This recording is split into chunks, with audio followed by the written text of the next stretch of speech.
Ladies and gentlemen, our Honorable Mayor Francisco Isko Moreno Dumagoso.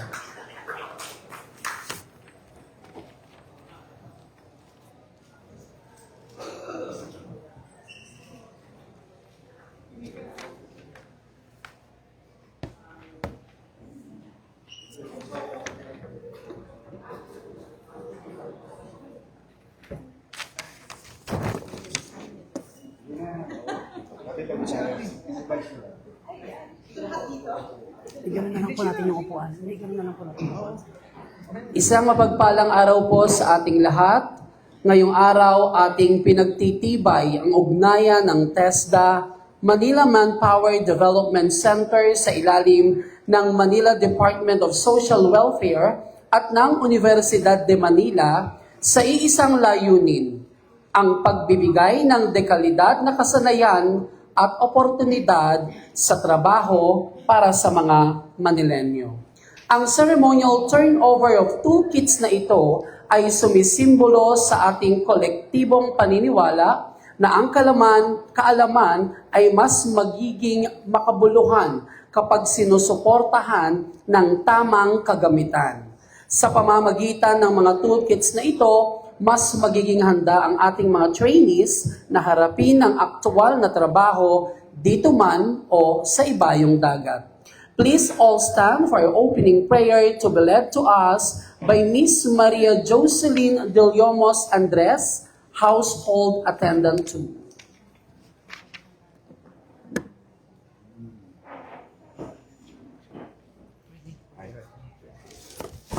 Iyuko po natin ang ating mga ulo sandali. Sa ngalan ng Ama, ng Anak, ng Espiritu Santo. Amen.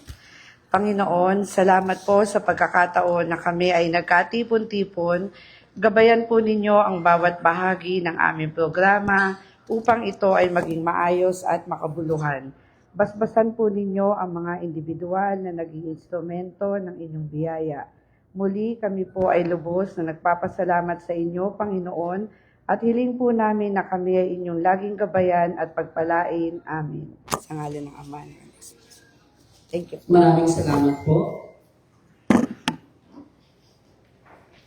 So muli po, magandang hapon, tanghali po sa ating lahat. Bilang pagpapatuloy po for his opening message, ibibigay ko po sa inyo the Acting District Director of TESDA Manila. Palakpakan po natin, Mr. Paul John P. Ramos.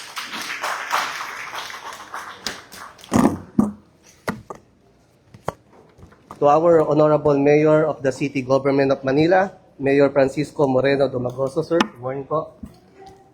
To our Honorable Vice Mayor, Ma'am Angela Ley Atienza, ma'am. To our Regional Director in the TESDA National Capital Region, RD Angelina M. Carion, CESO 3. Morning po.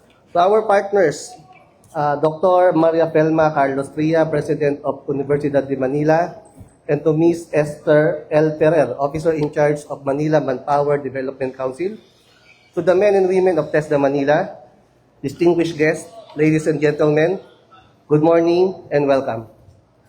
In our continuous collaboration to enhance and strengthen the technical vocational education and skills training in Manila, this turnover of toolkits to the Universidad de Manila and the Manila Manpower Development Council is more than a symbolic activity.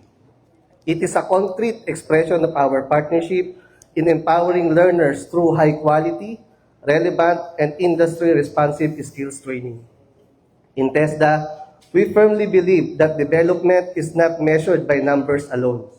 We are more focused with value than volume, because what truly matters is the impact of TVET on the lives of our graduates. Every toolkit turnover today is an investment in quality training, in competency-based learning, and ensuring that skills acquired inside the training institution translate into meaningful employment. This is why TESDA continues to strengthen our training to trabaho pathway. Our goal is clear: to ensure that our learners are not only trained, but are truly job-ready, industry-relevant, and employable. Through strong institutions like UDM and MMDC, with the strong and sustainable support of the City Government of Manila, we are able to bridge training and employment more effectively. This activity also reflects the essence of sustainable partnership, where government, training institutions, and stakeholders work together to achieve a common goal. When we align our efforts, resources, and vision, we create lasting impact and open doors to inclusive growth for our workforce. As we begin this program, let us remember that strong and sustainable collaboration is our greatest strength.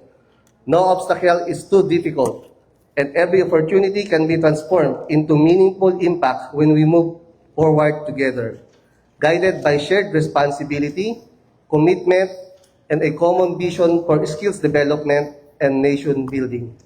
Dahil basta't sama-sama sa TESDA, kayang-kaya. Muli po, magandang umaga po sa ating lahat.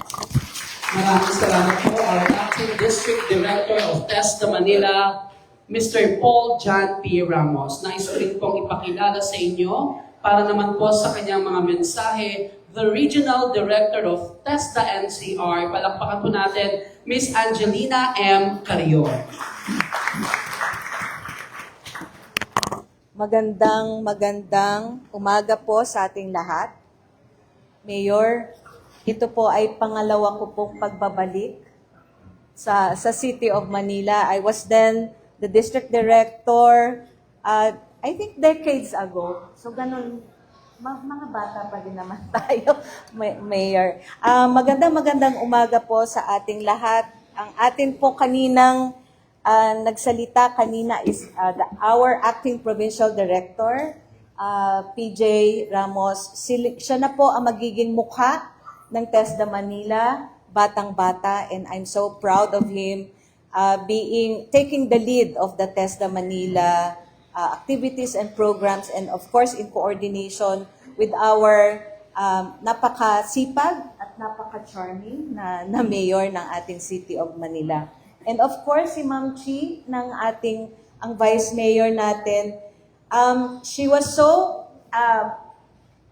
yung very, very active din po, and we're using the connection to make sure that all the programs and services in the City of Manila are here.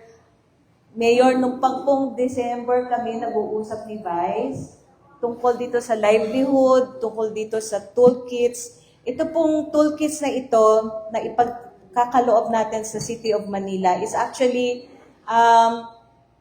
can service more than 5,000, 6,000, 7,000 possible learners for community-based. Mayor, kung dadagdagan tayo, madadagdagan pa rin ng mga toolkits na ganito. We have ovens, we have tools for bread making. We also have toolkits for perform body scrub. Wala lang po kayong nakikitang ref. Kung meron pa po, may mga qualifications pa po na kailangan, we can also provide welding machines. We're looking for dressmaking, ma'am, kasi kailangan pa rin natin may mga sewing machines tayo na pwedeng maipamigay. But this is different because for a long time, TESDA is providing toolkits for our scholars and learners. Ngayon po na bigyan ng tuon na itong mga institutional local public training centers like the UDM and the Manila Manpower Development Center. Ito po ay naging partner ko din ng TESDA Manila. So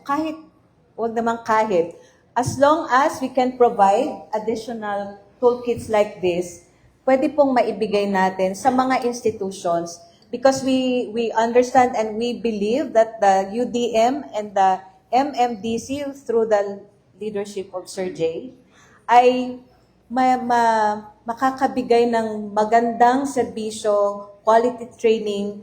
We do not livelihood lang and community-based.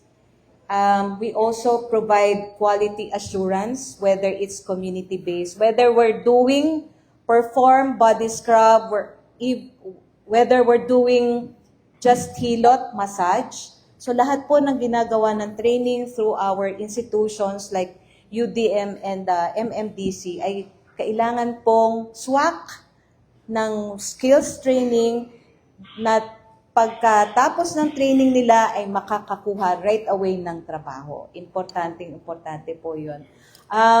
Ang sabi nga din po ni Secretary, may standing instruction po sa ating buong ahensya sa TESDA. And of course, yung dun sa recent report na ipinalabas po ng EDCOM 2, ang sinasabi na po ng ating mga partners and stakeholders, you are part of that stakeholders. We have a very good significant role in making sure that EDCOM 2 recommendations are accomplished. Yun po yung we're not counting persons trained. We're now counting families, heads, individuals na may impact in terms of employment, in terms of natuwa ba sila sa unang-una kasi yung outcome, natuwa ba sila sa training. So ang usually dito sa taga Manila gustong laging naka-training, that is very good, but gusto naman natin after training makakuha sila ng livelihood. So maraming salamat for taking the time with us, Mayor, for having this formal turnover. Hopefully po, ito po yung aming magiging participation para meron tayong pong continuous livelihood. And training, of course, kanina, Mayor, nag-uusap na po kami na ang UDM can also offer higher qualifications. And Mayor is also mentioning higher qualifications on food production. Definitely TESDA Manila, TESDA National Capital Region, through your regional director, we will support you all the way po. Thank you po. Maraming salamat.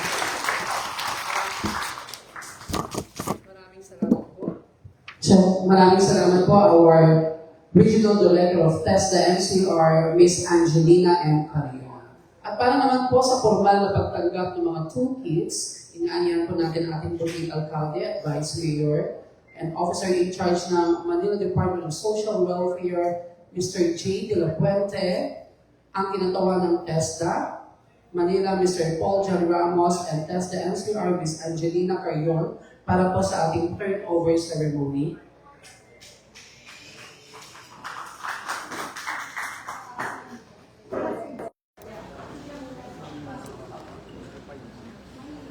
Siyempre, kasama rin po natin ang Officer in Charge ng Manila Manpower Development, Ms. Esther Ferrer. Also, the Regional Operations Division Chief, Mr. Mark Angelo Herbacio.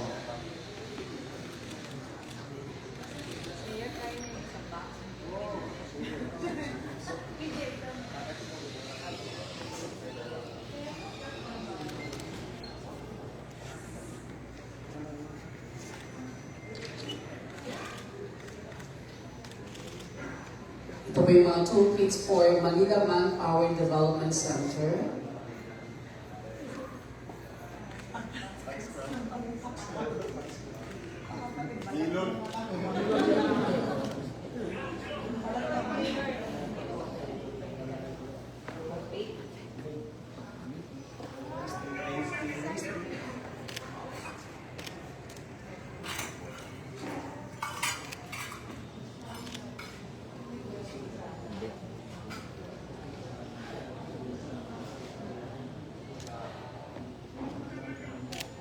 Yes po, and on the other side naman po, tinatawagan po natin the University President of Universidad de Manila, Dr. Maria Felma Carlos Lia. Kasama rin po natin ang ating iba pang officials from UDM.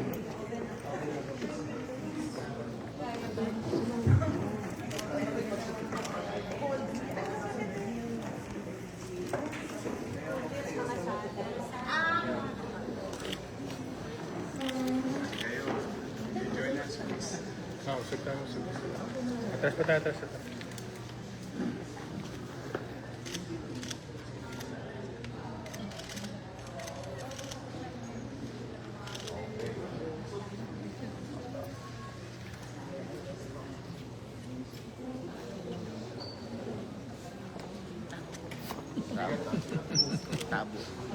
Stainless. Matigas ang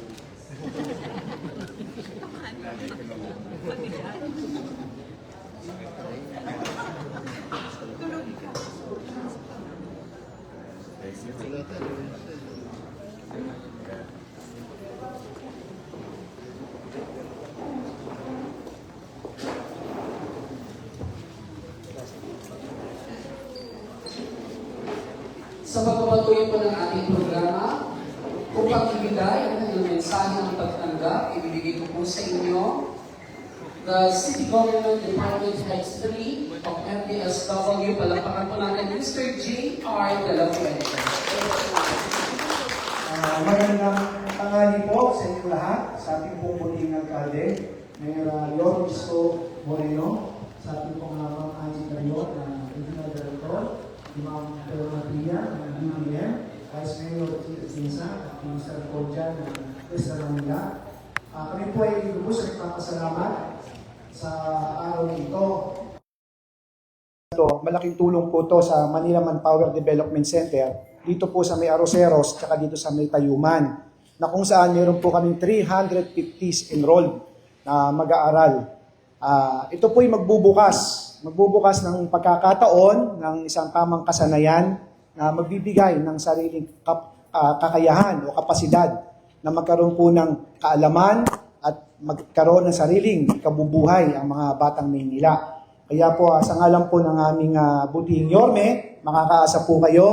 Natatapatan po namin to ng bilis kilos, ma'am, na aksyon at ipaparating po namin ito kagad upang magamit ng mga batang Maynila sa lungsod ng Maynila. Muli po, maraming salamat po sa pamahalang nasyonal at sa PESTA.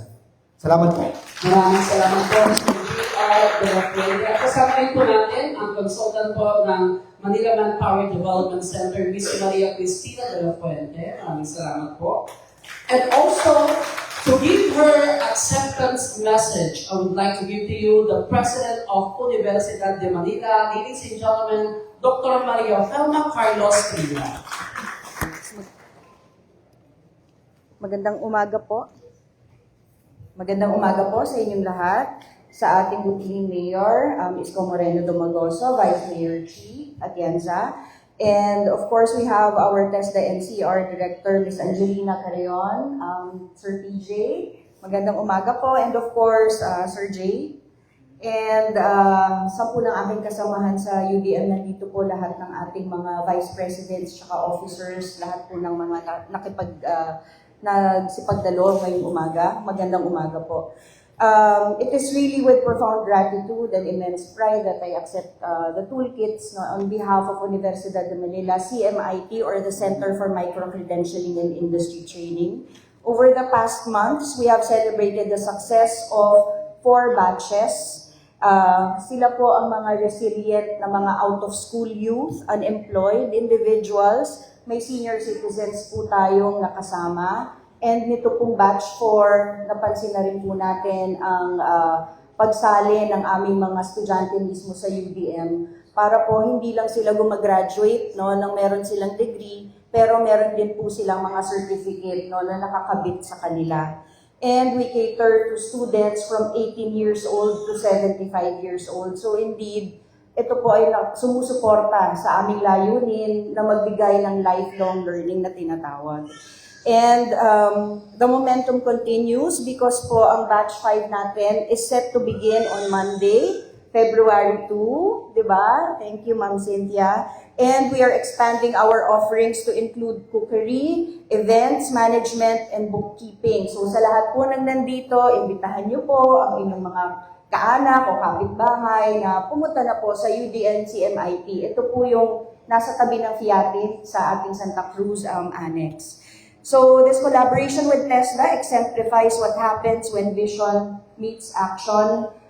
Tagubilin po ng ating mayor na kailangan po tayo magbigay ng trabaho. At hindi lang po tayo nagbibigay ng trabaho, nagiging entrepreneurs po ang ating graduates kasi sila na po mismo ang marunong ngayon magnegosyo.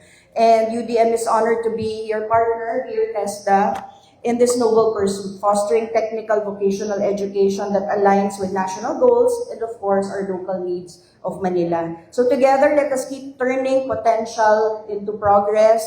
Maraming salamat po. God bless UDM, God bless MDSW, God bless TESDA, and of course, our beloved city of Manila. Muling magandang umaga.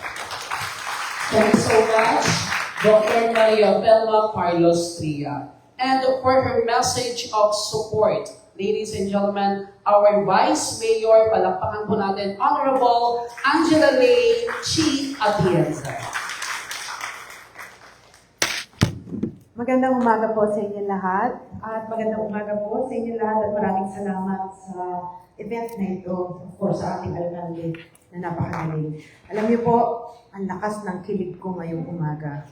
Dahil talaga namang ever since, even before entering politics, I've been a staunch supporter and advocate of livelihood training. Dahil naniniwala po ako na ang tunay na sagot sa kahirapan ay pagtuturo sa mga Manilenyo na makatayo sila sa kanilang mga paa. Kaya dahil doon, together with my mayor, we are grateful na TESDA is fully supporting the City of Manila. At yan din po ang isang bagay na bilib ako sa aking alkalde.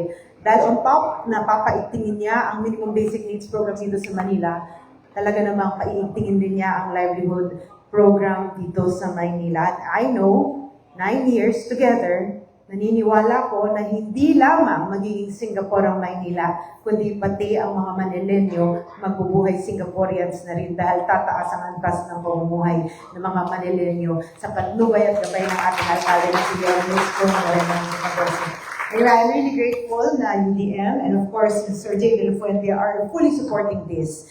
And on my end, whatever I get also, I will forward to our mayor para ma-roll out ng mga departments dito sa Manila because I am really here to stand by my mayor all throughout to make sure na maging maganda ang buhay ng mga Manilenyo. Maraming salamat po. Maraming salamat po, our dear Vice Mayor Angela Lay Chi Atienza. At sa pagkakataon pong ito, ibibigay ko na po sa inyo para po sa kanyang mga mensahe ang ama ng ating minamahal ng lungsod. Palakpakan po natin kagalang-galang Francisco Isko Moreno Domagoso. Lakas ng kuryente. Ay, maupo po kayo sa ating Vice Mayor Chi, at ang aming mga kapwa-kawani sa pamalang lungsod, lalo na sa aming UDM family, si Pelma at 10 ng liderato ng aming paaralan. At ang aming partner sa national government, TESDA. Thank you very much. Ardi, Iway, at sa atin lahat kayo, maraming salamat at kami binagtutuunan ninyo ng pansin yung aming mga nasasakupan na mabigyan ng mga ekwipo kung saan or in line with the city's goal to continue to invest and address MBN. Minimum basic needs, housing, education, healthcare, and jobs.